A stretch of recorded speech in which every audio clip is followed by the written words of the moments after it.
Assalamualaikum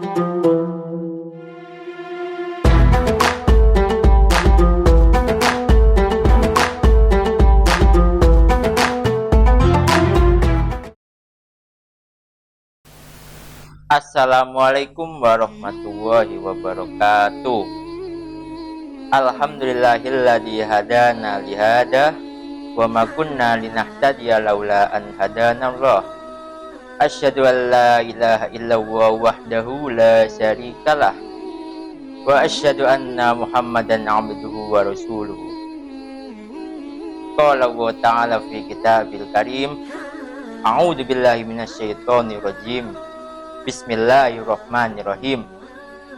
Ya ayyuhalladzina amanu kutiba alaikumussyam kama kutiba alal ladzina min qablikum la'allakum tattaqun. Wa qala Rasulullah sallallahu alaihi wasallam fi hadisihi man shoma ramadana imanan wa ihtisaban ghufira lahu ma taqaddama min dambi. Sahabat Mumtaz yang dirahmati oleh Allah, di bulan Ramadan kali ini semoga kita semua diberi rahmat oleh Allah, tidak diampuni oleh Allah, dan yang paling penting ibadah siam kita di bulan Ramadan kali ini diterima oleh Allah Subhanahu wa Ta'ala.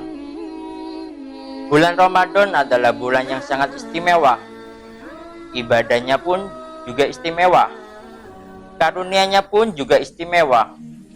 Tidak hanya Allah menghadirkan balasan di akhirat yang luar biasa, bahkan Allah menjadikan satu pintu surga khusus untuk orang yang berpuasa, untuk orang yang gemar berpuasa di bulan Ramadan, yaitu pintu surga yang bernama Ar-Rayyan. Ada juga bonus khusus untuk orang yang berpuasa ketika ia masih di dunia, yaitu ketika melakukan suatu amalan yang khusus dilakukan di bulan Ramadan. Amalan tersebut langsung disampaikan oleh Nabi dalam hadisnya dalam kitab Sahih Al-Bukhari yang disampaikan oleh Abu Hurairah atau dikenal sebagai Abdurrahman bin Sahar. Hadis tersebut berbunyi, man qoma ramadana imanan wa ihtisaban ghufira lahu ma taqaddama min dambi. Mari kita perhatikan hadis tersebut. Kata man mempunyai arti yaitu siapapun, atau ismul mausul, sifatnya umum, terbuka, dan untuk setiap personil kita tanpa terkecuali. Boleh tua, muda, pria, wanita, besar, kecil, semuanya mencakup umum. Kata selanjutnya yaitu koma. Kata koma beserta turunannya yaitu akimu, akoma, qiyam, yuqimuna, akim, tidak diartikan kecuali untuk perintah sholat. Karena itu setiap perintah sholat di Al-Quran selalu diawali dengan kata koma atau beserta turunannya. Contohnya dalam surat Al-Baqarah ayat 3. Alladzina yu'minuna bil ghaibi wa yuqimunas shalah. Juga masih di surat Al-Baqarah ayat 43. Wa aqimus sholata wa atuz zakata warka'u ma'ar rakiin. Begitu juga di surat Al-Isra ayat 78. Aqimis sholata liduluki syamsi ila ghusaqil laili wa qur'anil fajr. Ataupun juga di surat Luqman, yaitu yang berisi tentang ajaran Luqman kepada anaknya yang berbunyi ya bunayya aqimis shalah.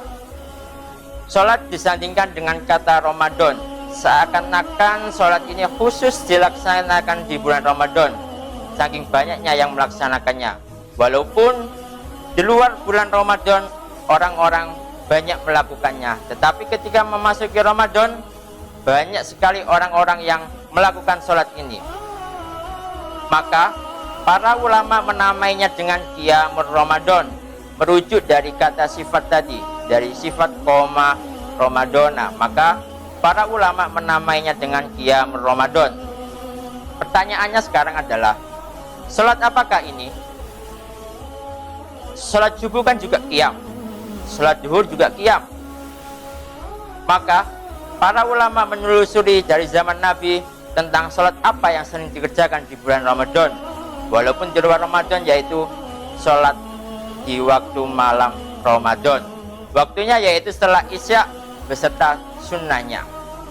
Nah, barang siapa yang ketika dalam bulan Ramadan melakukan sholat di malam hari, maka ganjarannya akan sangat besar. Tetapi ada dua kriteria yang harus terpenuhi. Yang pertama yaitu imanan wahtisaban, iman dan dengan tulus atau ikhlas karena Allah. Bukankah kata iman disandingkan dengan amal soleh dalam Al-Quran? Iman adalah amalan hati, butuh pembuktian lewat pekerjaan anggota tubuh kita. Karena disupport oleh cahaya iman, maka semua pekerjaan anggota tubuh kita akan mengarah ke hal-hal yang baik atau dalam bimbingan yang soleh. Orang yang beriman, maka cahaya dalam hatinya akan membimbing tubuhnya untuk melakukan amal soleh.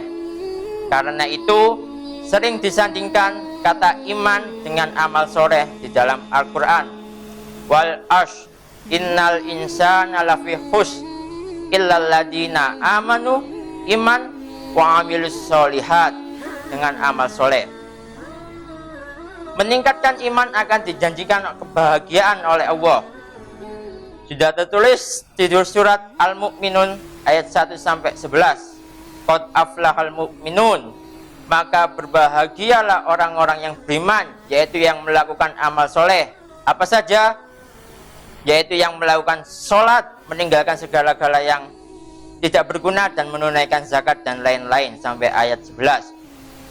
Maka bekal masuk surga tidak cukup dengan iman, tapi dengan amal soleh. Hal tersebut sudah tersampaikan di dalam surat Al-Baqarah. Fabashiril ladzina amanu wa amilus solihati anna lahum jannatin tajri min tahtihal anhar. Kemudian wahtisaban, tulus ikhlas karena Allah. Jangan sampai sholat karena orang, karena ingin dilihat. Kalimat ini muncul karena seakan-akan Nabi dengan bimbingan Allah bisa memprediksi motif orang ketika beribadah atau ketika sholat di malam Ramadan ini berbeda-beda. Mungkin ingin hanya riya, mungkin hanya ingin dipuji, dan lain-lain. Maka barang siapa yang bisa melaksanakan sholat di malam hari di bulan Ramadan dengan iman di dalam hati yang dibuktikan dengan amal soleh dan dengan tulus ikhlas karena Allah, maka diampuni dosa yang lalu dari balik sampai ia melakukan sholat malam tersebut. Bayangkan berapa usia kita dari lahir sampai sekarang. Ada yang 20, ada yang 30, ada yang 40, bahkan ada yang sampai 50. Sudah berapa dosa yang sudah pernah diperbuat sampai sekarang. Ada berita yang sangat menggembirakan kata Nabi, yaitu siapa yang qiyam Ramadan benar sholatnya dengan iman dan tulus, maka berpotensi diampuni dosanya. Sekian untuk hari ini. Semoga Allah menerima ibadah siam kita, memberi rahmat kepada kita, dan mengampuni dosa-dosa kita. Allahumma fa'na wa alimna ma yanfa'una warzuqna uluman tanfa'una fid dini wad dunya wal akhirah. Subhanaka Allahumma wa bihamdik asyhadu an la ilaha illa an astaghfiruka wa atubu ilaik. Al-afwu minkum. Wassalamualaikum warahmatullahi wabarakatuh.